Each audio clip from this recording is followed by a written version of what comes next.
Okay, what is your name? My name is Barbara Shamelski. And what do you do, Barb? I'm a retired factory worker.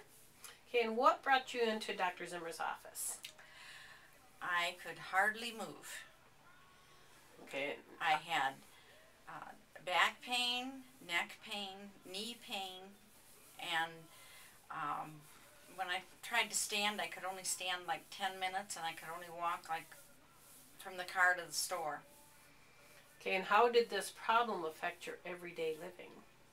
Made it very inconvenient. I had to ride Amigos a lot of times through different stores. And how did you feel when it was at its worst? Like I was 110 years old. How much better are you feeling now since you've started treatment? Oh, I feel great. I don't have the pain. Only once in a while it'll flare up.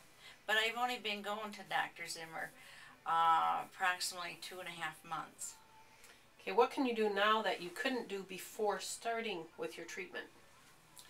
I can do just about everything I used to do. I can walk. I can go around Myers with no problem. Great. I can stand. I can do 90% of my housework. I can do my yard work. I don't have any problems now. I feel like a new person. Great. And how do you feel about Dr. Zimmer as your chiropractor? Oh, he's been great. I'm so glad my friend referred me to him, because other than that, I would have been still in a lot of pain. And this summer, I'm going to enjoy it. Would you refer, or have you referred friends and family members to Dr. Zimmer's office? I tell everybody I know about Dr. Zimmer, and anybody that says they have a pain, I tell them to come here. And I give them a couple little cards to come and see Dr. Zimmer. Oh, great. Well, thank you for your time, Barb.